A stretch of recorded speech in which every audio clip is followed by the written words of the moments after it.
Yo, what up guys, Romeo Hertz here to give you another chapter of One Piece 714 chapter review.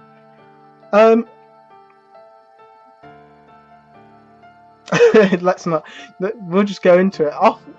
Right out of the gate, we start off with the Sunny.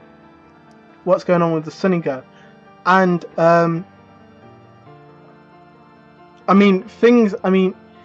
first we have Jorah, who's we've seen, was it in chapter 698 or chapter 699? It was one of the two. And we also saw her a bit before when we first got introduced to Baby 5. And she is, in fact, surprisingly, I thought she was like one of the generals, like one of the top head honcho, but she's with the Treble unit. She works for Treble of the Don Quixote family, and her name's Jorah. And she's the one who's been sent to sort out the Straw Hats. They want, for some odd reason, they said they want Momonosuke. I'm not sure why they want Samurai. I don't know why they want Momonosuke. Actually, no, I do know why they want Momonosuke. If you remember, if you think back, Momonosuke, earlier on, when he first starts to fly in Punk Hazard, an image of Don Quixote, kind of the image of Don Quixote Don Flamingo, comes up in front of him, and he shits himself, and he transforms and he starts flying. And you have to remember, Don Quixote himself can fly as well. He can fly as well. And then later on, it seems that it's not so much to do with this flying ability, this kind of dragon ability. The ability to fly, when he wants to fly, a lot of this comes from Don Quixote. When he thinks about, when Luffy says, "Hey, why don't you fly again?"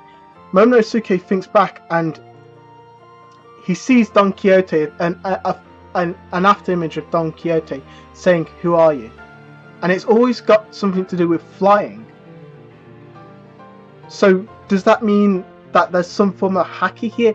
Is in fact, now this would be crazy if in fact the artificial devil fruit is actually based off a devil fruit Don Quixote ate. I brought up a theory about this much earlier on, but it's still interesting to see that Don Quixote values this kid a lot. I'm not sure if it's just because he's a samurai. I'm not sure if something was done to him. He did eat certain foods, but he seems to be the only one affected by Don Quixote himself. So we'll have to wait and see. But I at least understand that there's some connection that he understands. But as we see later on, that the Straw Hats, well, not later on, just in this at the beginning, the Straw Hats, including Momonosuke, have been turned into, I think they've been turned into toys.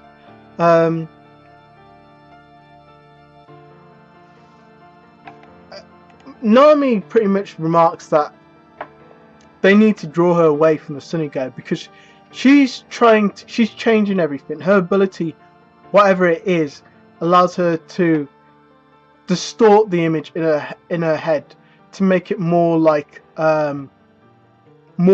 art, make it more surreal, stellar, stuff like that. And apparently this is it's weird because at the start, before when we last saw the Straw Hats at the Sunny Go, we were led to believe, or we thought, that it was the dwarves who had got on the ship, and I still think the dwarves had got on the ship.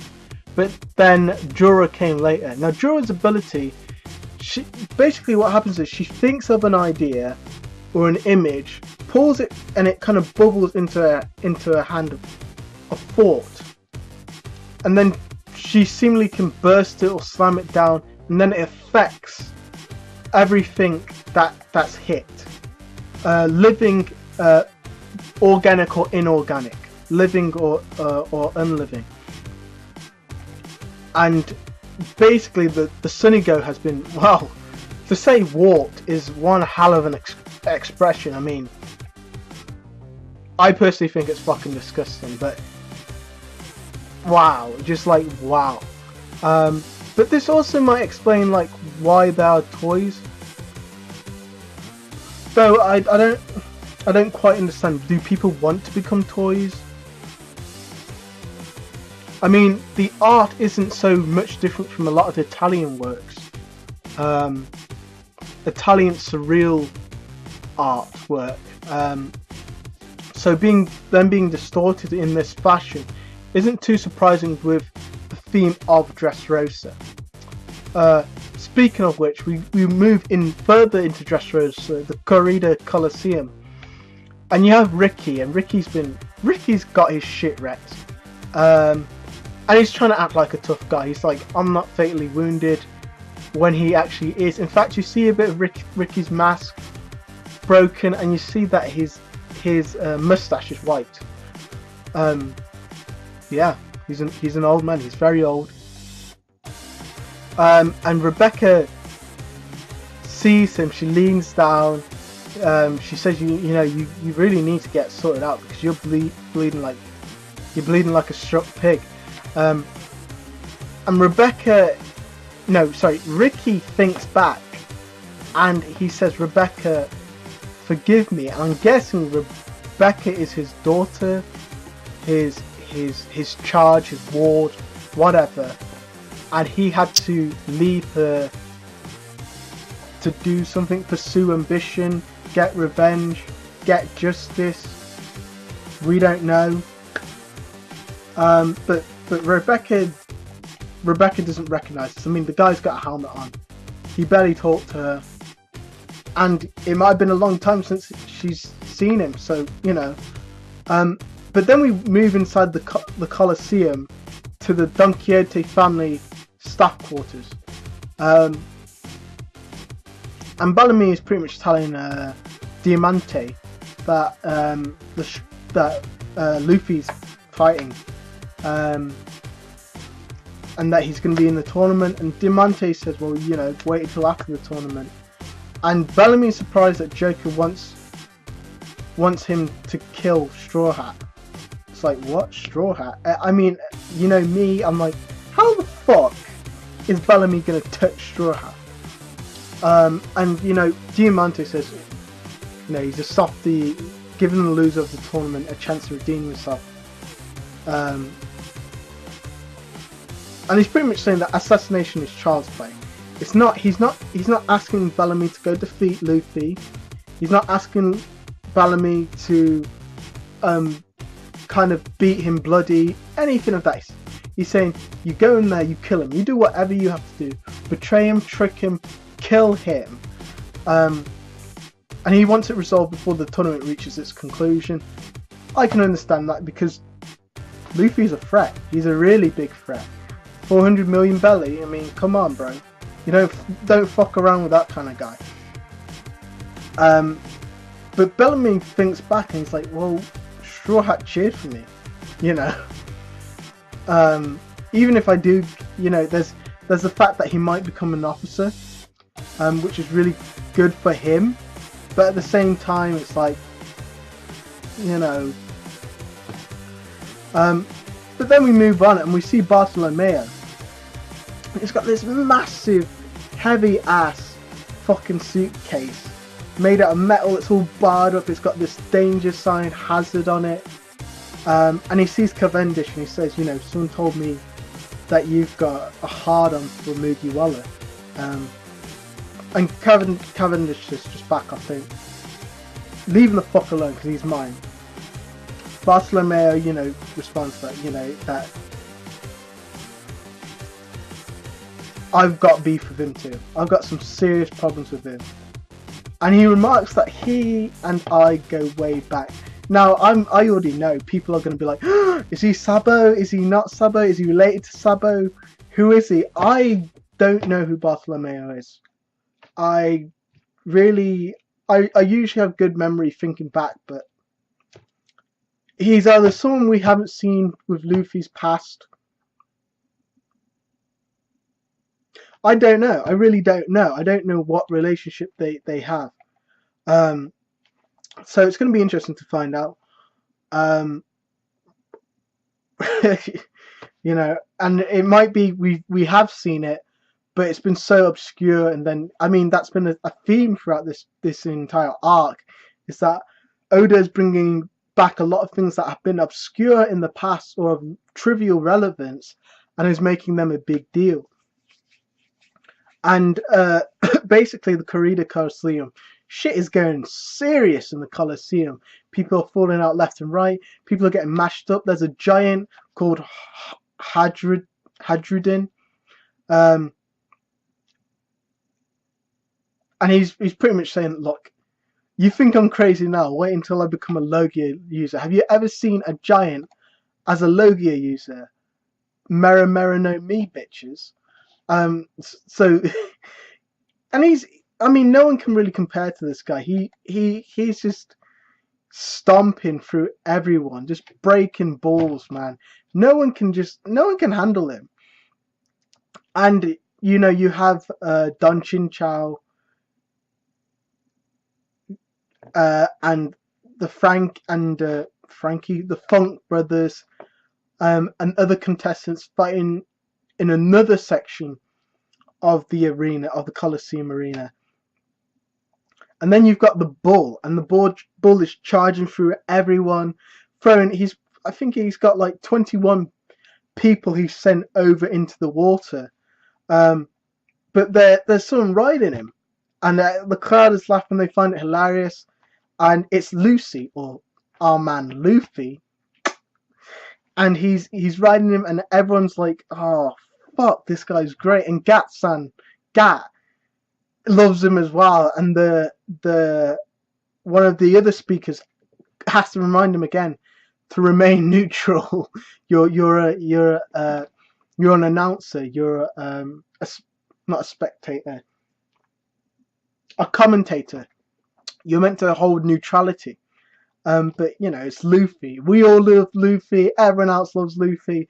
Cavendish is getting pissed off because it's like, even when he's like concealing himself, people still fucking obsess over him. It drives him crazy. He's like a One Piece hater.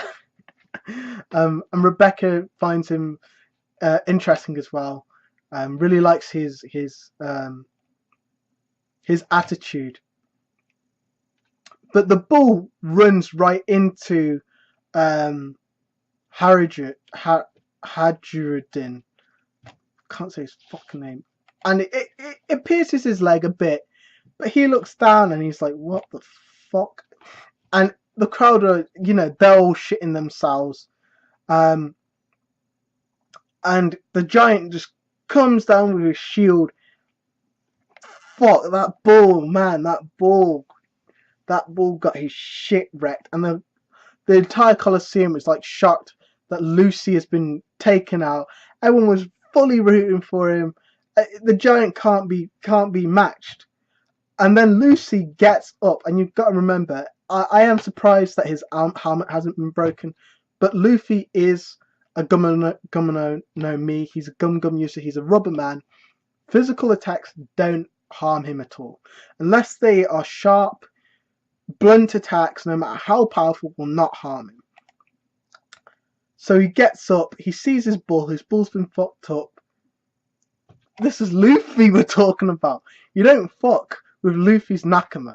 So Luffy jumps in the air and does a Gum no jet pistol. Doesn't seem to be hacky or anything like that. And the giant's face just is bent. The armor, the face, it's just fucking. And he falls. The entire guy just lands like on his hands and knees and shit. I can't wait for this. Man, oh man, I'm loving this arc. I'm loving this arc. It wasn't a super huge epic thing like last chapter or anything like that, but someone commented that One Piece just gets better and better and better, and it does, it really does. The storytelling, the level of planning, not introducing ideas like fucking Tight Kubo does. Tight Kubo makes it sound. Tight Kubo just brings up expectations. Sometimes he doesn't deliver. Sometimes he tries to deliver and delivers too much within the framework of his story. Kishimoto used to plan, but now he just runs with it. If an idea comes to his head, he writes it as he thinks it. He doesn't seem to plan it. It just seems to come out of his head. As soon as the Obito thing happened, that was it on a series. As soon as he wrote himself into a corner, he had fucked himself and his series up, just trying to validate it.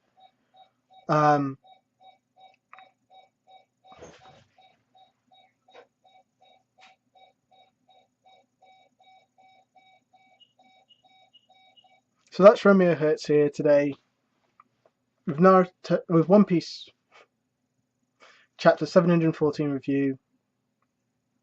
See you guys later.